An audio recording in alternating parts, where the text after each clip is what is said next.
Hello friends, एक बार फिर से स्वागत है आपका हमारे चैनल अनलिमिटेड स्टोरी पर।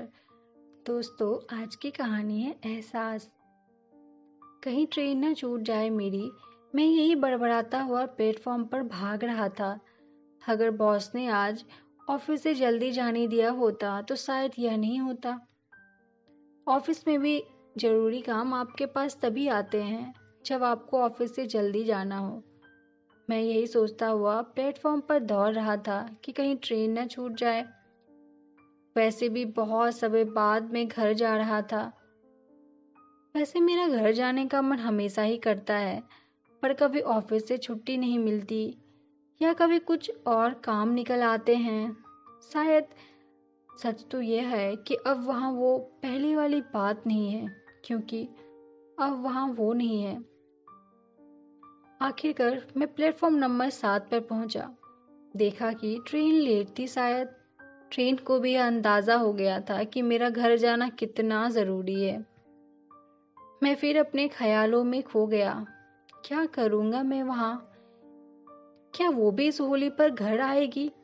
कितने महीने बीत गए हैं उसे देखे हुए, उससे बात किए हुए।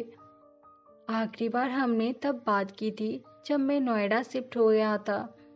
मेरी जॉब लगी थी यहाँ। वो मेरे कॉलोनी में रहती थी। मेरे घर से कुछ कदमों की दूरी पर ही उसका घर था। यह बात कॉलेज के दिनों की है, जब हमारी कॉलोनी में नए नए पड़ोसी आए थे। उनका परिवार शिमला से शिफ्ट हुआ था। उसके पिताजी एक सरकारी बैंक में मैनेजर थे। महक नाम था उसका। नाम की तरह वो भी हमेशा महकती रहती थी। मेरी और उसकी मुलाकात, या ये कहना ज़्यादा सही होगा कि मैंने उसे पहली बार अपनी छत से देखा था।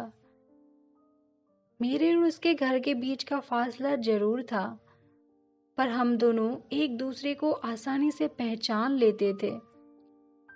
वैसे हमारी अभी तक एक दूसरे से कोई बात नहीं हुई थी, पर लगता था आंखें हमारी बहुत कुछ कहना चाहती हो। मैंने अपना एडमिशन यूनिवर्सिटी में करा लिया था, जो मेरे घर से 10 किलोमीटर की दूरी पर था। और इत्तेफाक से उसने भी अपना एडमिशन उसी यूनिवर्सिटी में करा लिया था। अब अक्सर हम दोनों का सामना कई बार हो जाया करता था। फिर धीरे धीरे वो मुझे देखकर मुस्कुराने लगी। मैं भी उसे देखकर मुस्कुरा दिया करता था। बहुत सरल स्वभाव था उसका। हमेशा खुश रहने वाली लड़की। चाहे कुछ भी हो, हमेशा एक मुस्कान उसके चेहरे पर रहती थी। धीरे धीरे बातें और मुलाकातें होने लगी। मैं भी कुछ उसी की तरह ही तो था। शायद इसलिए हम दोनों किसी भी बात पर एक राय बना ही लेते थे। बहुत कुछ मेरी जैसी ही तो थी वो। कॉलेज खत्म होते होते न जाने कब हम एक दूसरे को पसंद करने लगे। वो लड़की जो मुझसे हर छोटी छोटी बातों पर लड़ती रहती थी, अचानक न जाने कब मैं उसे पसंद करने लगा। मुझे पता भी न चला यह सब कैसे होने लगा।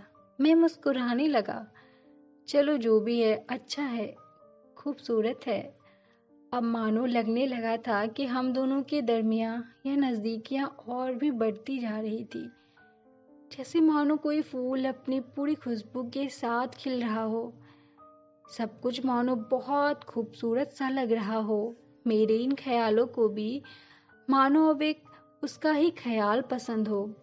हाँ, जब भी वो इन ख्यालों में आ जाती है, मानो सब कुछ ठहर सा जाता है। ख्याल भी अब मेरे बस में नहीं है। वो तो बस उसे अपने ही करीब रखना चाहता हो।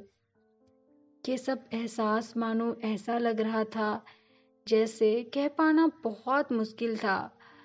बस इन्हें मैं एक शब्द में कह सकता हूँ, खूबसूरत अनकहा प्यार। हम शायद प्यार।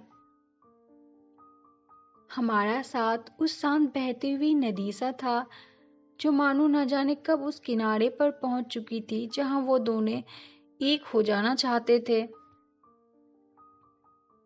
मैं अपने ख्यालों में डूबा था कि अचानक ट्रेन की आवाज़ ने वापस मुझे प्लेटफॉर्म पर ला पटका।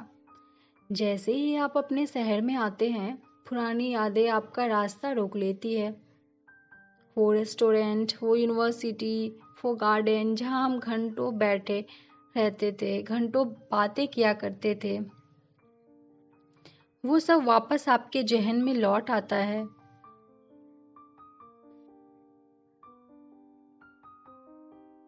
यही आपके शहर की बात होती है। सब कुछ आपके चेहरे के सामने आ जाता है, मानो आप फिर से वही पल जी रहे हो। आखिरकार मैं घर पहुंच गया। घर काफी कुछ बदल सा गया था। मैंने घर वालों का आशीर्वाद लिया, फ्रेश होकर चाय पीने लगा। माँओं की भी एक खासियत होती है, वह अपने बच्चों को परेशानी में देखकर पहचान ही लेती है। माँ मेरे पास आई और कहा, क्या हुआ, तुम कुछ परेशान से लग रहे हो। मैंने हंसकर कहा, नहीं तो माँ, ऐसा कुछ भी नहीं है, आप यूं ही सोच रहे हो। कुछ नहीं है, बस ऐसे ही। माँ ने धीरे से मेरे सर पर हाथ रखा और कहा, इस धुलंड में, होली की आग में तुम्हारी सारी परेशानियां जलकर खत्म हो जाएगी। क्या कहकर माँ कमरे में चली गई। मैं माँ को देखता रहा और मन ही मन कहने लगा, काश ऐसा ही हो माँ। शाम होते होते मोहल्ले के सभी लोग इकट्ठा होने लगे। शर्मा अंकल, विक्रम, भूपेंद्र। लगता है इस होली पर सबको अपने घर की याद आ गई। मैंने अपने मन में कहा और हंसने लगा, मैं भी तो इसी होली पर घर आया हूँ। क्या वो भी आई होगी? क्या उसे भी याद आई होगी अपने घर की? क्या उसे मेरी याद आई होगी? उस समय मेरे जहन में बस यही सब सवाल चल रहे थे। माँ ने मुझे बताया था कि मेरे नोएडा शिफ्ट होने के 4 महीने बाद ही महक की भी जॉब मुंबई में लग गई थी। महक से बात किए हुए मुझे तकरीबन 8 महीने बीत चुके थे। इन 8 महीनों में मैंने बहुत बार सोचा कि महक से एक बार बात कर लूं। बहुत बार मैंने कोशिश भी करी उसका नंबर डायल करने की, पर दिमाग और दिल की जंग में अक्सर जीत दिमाग की ही होती है। यह चीज अब मैं समझ चुका था। और कहीं न कहीं सच तो यह है कि मैं महक से बात करता भी तो किस हक से, और शायद वो हक मैंने कब का गवा दिया था। एक छोटी सी गलतफहमी के कारण मैं अपना 2 साल पुराना रिश्ता छोड़कर नोएडा भाग आया था।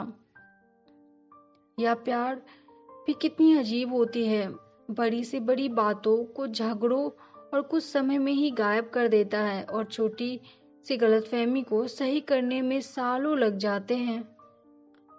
हमारी कहानी भी उस पुरानी किताब की तरह ही थी जो बरसों से अलमारी में बंद है।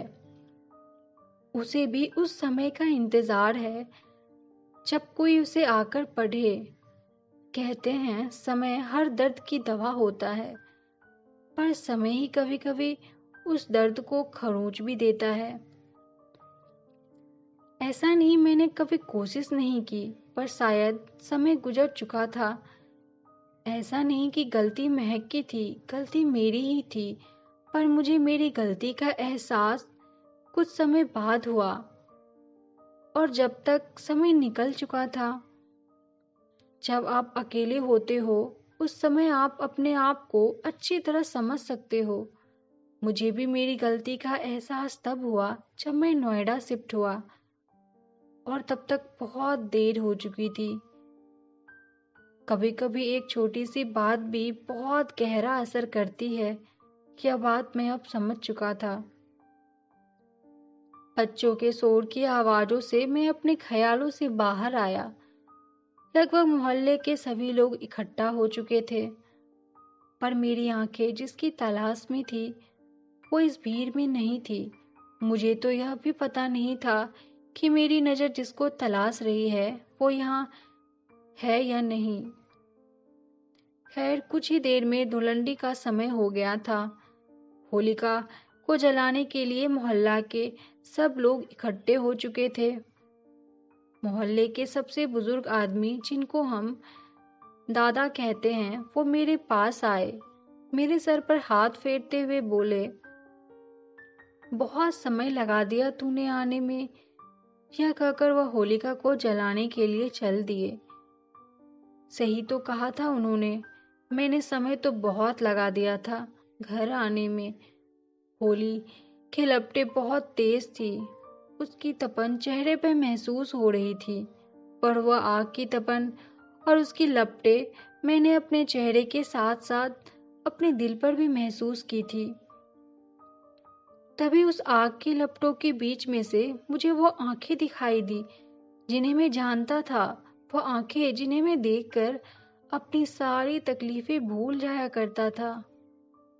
उस समय वो आंखें ऐसी लग रही थी जैसे बैठा हूं मैं किसी शाम सुकून से और देख रहा हूं उस ढलते सूरज के सुनहरे आसमां को, जिसमें मैं पूरी तरह खो जाया करता था। हाँ, बिल्कुल ऐसा ही तो था वो समा। हाँ, वो महक ही थी। उसकी आंखें उस लपटों के बीच इस तरह लग रही थी जैसे काले बादलों के बीच भी चांद अपनी झलक दिखाई देता है। उसकी आंखें इन लपटों के बीच चमक रही थी, ठीक वैसे ही जैसे पानी पर सूरज की रोशनी पड़ते ही पानी की सतह सैकड़ों मोतियों की तरह चमक जाती है। पर आखिरी बार मैंने उन आंखों को देखा था तो उसमें वह चमक नहीं थी। वह आंसुओं के बोझ से भारी थी। वह आंसू जो मेरी वजह से उसकी आंखों में थे। खैर, महक ने भी मुझे देख लिया था। मैं उसके पास जाकर उससे बात करना चाहता था, पर मेरे पैर अपनी जगह से हिलने को तैयार ही नहीं थे। हम दोनों की आंखें आपस में मिली और कुछ समय के लिए हम दोनों एक दूसरे को यूं ही देखते रहे। और महक ने अपनी नजरों को नीचे कर लिया और वहां से चली गई। मुझे कुछ समझ नहीं आ रहा था। मैं भूत की तरह वहीं खड़ा उसे बस जाते हुए देखता रहा। मैं पूरी रात सो नहीं पाया। ऐसा लग रहा था कि आंखों से नींद गायब सी हो गई है। मैं पूरी रात अपने ही विचारों के दलदल में फंसता ही जा रहा था। तरह तरह के ख्याल मेरे सामने आ रहे थे। अक्सर जब आप बहुत परेशान होते हो तब आप अपने ही ख्यालों की एक कठपुतली मात्र बनकर रह जाते हो। खैर, सुबह के अलार्म से मैं अपने ख्यालों की दुनिया से बाहर आया, लेकिन मैं अब तक तय कर लिया था कि मुझे क्या करना है।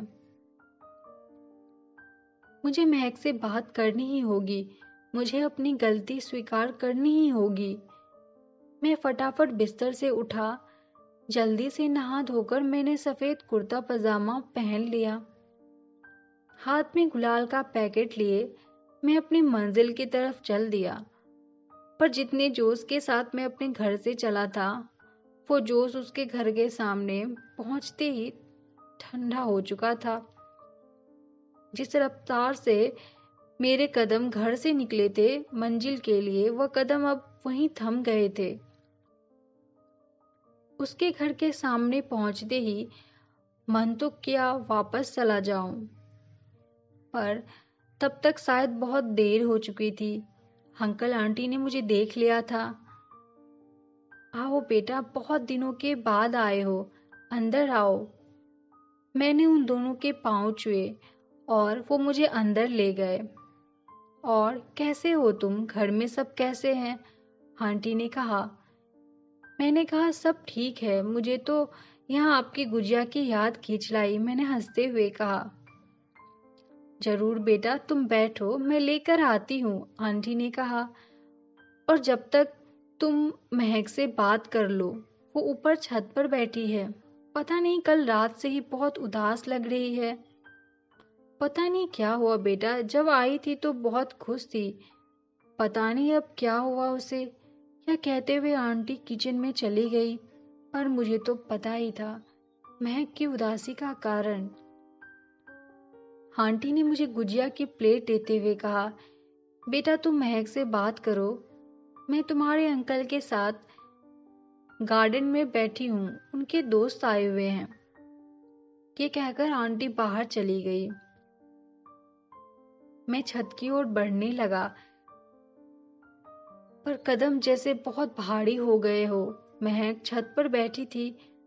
मुझे छत पर देखते ही सक पका सी गई। हम एक दूसरे को कुछ देर एकटक यूं ही देखते रहे। आखिरकार मैंने आगे बढ़कर महक से बात करनी चाहिए, पर उसने मुझे रोक दिया। क्या लेने आए हो? अब तुम यहाँ वापस, महक ने कहा। मेरे होंठ कपकपा रहे थे। शरीर जैसे लकड़ी के समान ठोस हो गया था। मैंने आखिर हिम्मत करके महक से कहा, मैं यहाँ तुमसे माफी मांगने आया हूँ। क्या तुम मेरी बात एक बार भी सुनना नहीं चाहोगी?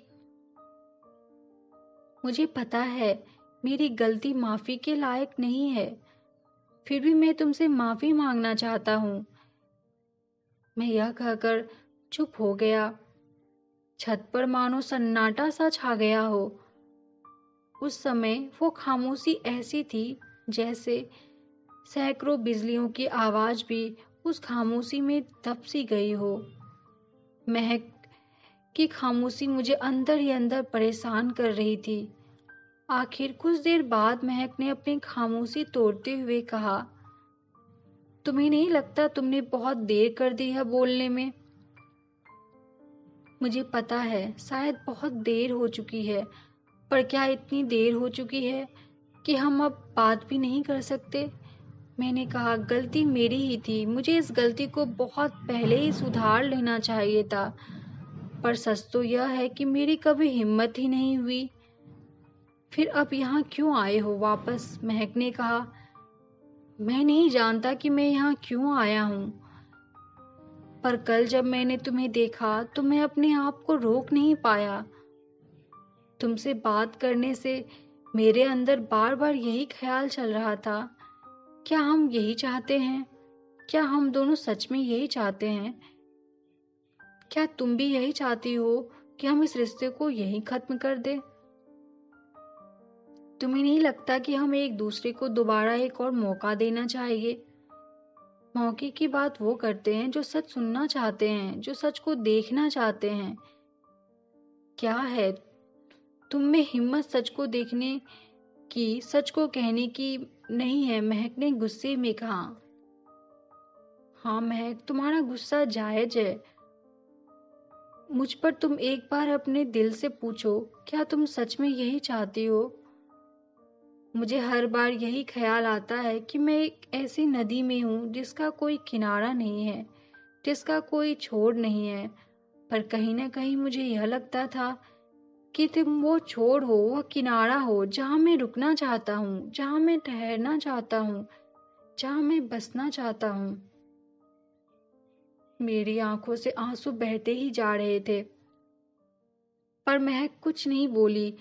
मैंने आगे कहा, मैं मानता हूँ मुझे एक बार तुमसे बात जरूर करनी चाहिए थी। मुझे अपनी गलती का एहसास भी है, और आज मैं यहाँ अपनी उस गलती को सुधारने भी आया हूँ। मैंने महक के हाथों को अपने हाथों में लिया और कहा, क्या तुम मुझे माफ नहीं कर सकती? क्या तुम मुझे फिर से एक मौका नहीं दे सकती? महक, मैं नहीं जानता कि मैं जिंदगी भर उस नदी में तैरता रहूं या तुम मेरा वो किनारा बनोगी। महक कुछ नहीं बोली, बस उसके आंखों में आंसू थे और मेरे आंखों में भी। हम कुछ देर यूं ही खड़े रहे। उसकी आंखें आंसुओं की बोझ के कारण झुक गई थी। मैंने महक से कहा, क्या तुम मुझे एक मौका दे सकती हो? मुझे एहसास था कि मेरी गलती इतनी बड़ी थी, इसलिए मैं इतना कहकर वहां से वापस जाने के लिए मुड़ा ही था कि इतने में महक ने मेरा हाथ पकड़कर मुझे रोका और मुझसे कहा, आज होली है, क्या तुम मुझे गुलाल नहीं लगाओगे? मानो मैं कुछ पल वहीं ठहर सा गया। लगा मानो जो ख्वाब में लंबे समय से देख रहा था, आज वो अचानक से पूरा हो गया। मैंने मुस्कुरा कर कहा, हाँ क्यों नहीं महक। और मैं महक की ओर बढ़ा। मैंने उसके गालों पर गुलाल लगाया। उस गुलाल की महक चारों तरफ फैल चुकी थी। उस खूबसूरत पल में उस गुलाल की खुशबू का हवाओं में मिलना मुझे हम दोनों की मिलन सा लग रहा था। उस पल सुकून को भी मानो सुकून मिल गया हो, जैसे हम दोनों को वो पल मिल गया हो। नीले आसमां को शाम के खूबसूरत रंग मिल गए हो, और इन सबसे खूबसूरत किसी का अगर मिलना था तो वो था महक का मुझे मिलना। उस समय माँ की कही वो बात याद आ गई। माँ ने सच कहा था, इस होली तेरी सारी परेशानियां जलकर खत्म हो जाएगी। मैंने महक के कानों में धीरे से कहा, हैप्पी होली महक। उस समय हम दोनों के आंखों में आंसू थे, पर ये आंसू खुशी के आंसू थे। तो दोस्तों, कैसी लगी आपको ये प्रेम कहानी? अगर अच्छी लगी हो तो इसे लाइक करें और मेरे चैनल को सब्सक्राइब करें। धन्यवाद।